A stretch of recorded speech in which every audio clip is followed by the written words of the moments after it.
بسم اللہ الرحمن الرحیم۔ اللہ تعالیٰ نے پھر ایک موقع عطا فرمایا ہے حرمین شریفین میں حاضری کا۔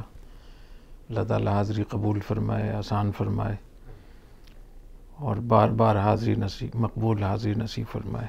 بیت اللہ کی جو اللہ تعالیٰ نے قرآن مجید میں جو اوصاف بیان کیے ہیں ان میں یہ بھی ہے وَإِذْ جَعَلْنَا الْبَيْتَ مَثَابَةً لِلنَّاسِ وَأَمْنًا، ہم نے بیت اللہ کو، اپنے گھر کو بار بار آنے کے لیے بنایا ہے۔ تو بار بار حاضری دینا یہ اللہ تعالیٰ کی منشا ہے، اللہ کی رضا ہے۔ وہ امنا، اور اللہ کا گھر یہ امن کا ذریعہ بھی ہے۔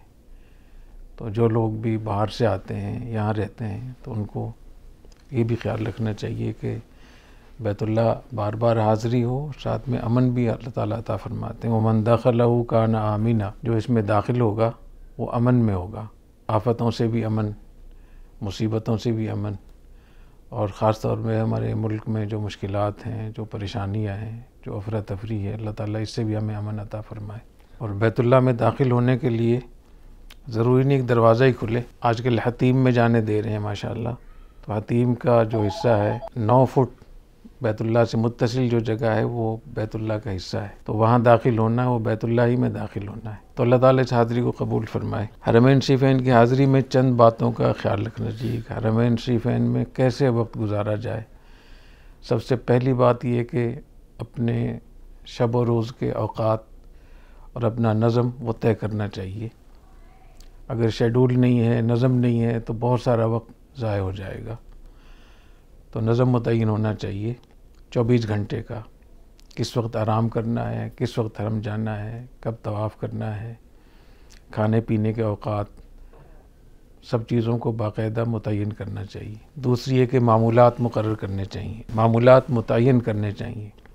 یہاں جو بھی آپ کو معمولات کرنے ہوں تو معمولات متعین کر لیں کہ مجھے یہ معمولات کرنے ہیں۔ اگر معمولات متعین نہیں ہیں، اذکار متعین نہیں ہے تو اس میں بھی ناغہ بھی ہوگا اور وقت بھی ضائع ہو جائے گا۔ تو اپنے معمولات متعین کرنے چاہیے۔ طواف یہ بھی تو معمولات میں شامل ہے۔ خاص طور پہ وہ چیزیں، وہ جگہیں اور وہ مواقع جو باہر حرمین شریفین سے باہر نہیں مل سکتے، ان کا خاص طور پہ اہتمام کرنا چاہیے۔ تو معمولات متعین ہوں، جیسے کلمہ طیبہ ہے، درود شریف ہے، استغفار ہے، نوافل ہے، تہجد ہے۔ اسی طریقے سے اور بھی بہت ساری نیکیاں ہوتی ہیں تو ان کا اہتمام کرنا چاہیے۔ اور معمولات کے لیے معمولات کی مقدار بھی مقرر کرنی چاہیے۔ رافع بھائی تو پہلی دفعہ آئے ہیں نا، تو خاص طور پہ معمولات کی مقدار بھی متعین ہو کہ تلاوت کرنی ہے، کتنی تلاوت کرنی ہے، کتنی تلاوت کرنی چاہیے۔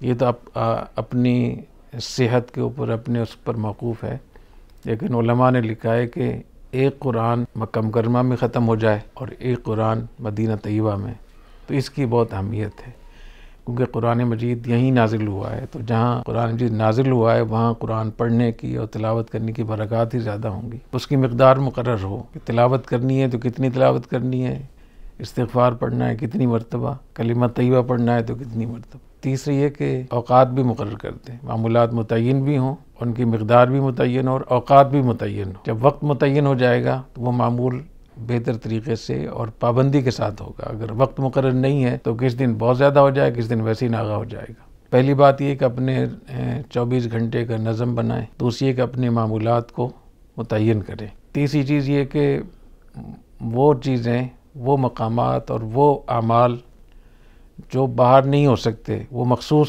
یہیں حرمین شریفین ہی میں ہو سکتے ہیں، ان کو اپنے معمولات میں زیادہ اہمیت دینی چاہیے۔ جیسے طواف ہے، طواف باہر نہیں ہو سکتا، طواف تو یہیں ہوگا۔ اسی طریقے سے ملتزم پہ جانا ہے، حتیم میں جانا ہے، حجر اسود ہے، رکن یمانی کے سامنے رکن یمانی کو ہاتھ لگانا، یا حجر اسود اور رکن یمانی کے سامنے کھڑے ہو کر سامنے کہیں بھی پورے مطاف میں نوافل پڑھنا، دعا مانگنا۔ مقام ابراہیم بھی پاکستان میں نہیں ہوگا تو یہیں ہے نا، اس طریقے سے صفا مروہ بھی یہیں ہے، تو ان کا ہمیں خیال رکھنا چاہیے۔ چوتھی چیز یہ کہ حرمین شریفین کے جو فضائل ہیں اور جو تاریخ ہے اس کا خاص طور پہ ہمیں اہتمام کرنا چاہیے کہ جب آپ کسی جگہ کی فضیلت سے واقف ہوں گے تو آپ بہت دھیان سے اور پورے خشوع و خضوع سے اس جگہ سے استفادہ کریں گے. اور آپ کو پتہ ہی نہیں ہوگا تو آپ سمجھیں کہ ایک عام جگہ ہے. تو جیسے حرم شریف ہے، حرمین شریفین کے کیا فضائل ہیں، مکہ مکرمہ کے جو اللہ کا شہر ہے بلد اللہ الحرام، اس کے کیا فضائل ہیں، بیت اللہ کے کیا فضائل ہیں، ملتزم کے، حجر اسود کے، رکن یمانی کے، حتیم کے، مقام ابراہیم کے، زمزم پینے کے کیا برکات اور کیا ثمرات اور کیا فوائد ہیں، صفا مروہ پہ اور صفا مروہ کے درمیان دوڑنے کی کیا فضیلت ہے، احرام کی کیا فضیلت ہے، عمرے کی کیا فضیلت ہے، حج کی کیا فضیلت ہے. اور ان کی تاریخ بھی پڑھنی چاہیے کہ مقام ابراہیم، حجر اسود اور بیت اللہ کی تاریخ کیا ہے، مکہ مکرمہ کی تاریخ کیا ہے. تو جتنا اس کو پڑھتے چلے جائیں گے، جتنے فضائل کا آپ کو علم ہوتا چل جائے گا، اتنے ہی آپ کا عمرہ اور آپ کے اوقات قیمتی ہوتے چلے جائیں گے.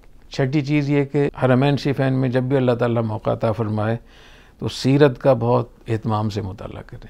جو سیرت یہاں رہتے ہوئے سمجھ میں آ سکتی ہے وہ اپنے گھروں میں نہیں ہو سکتی.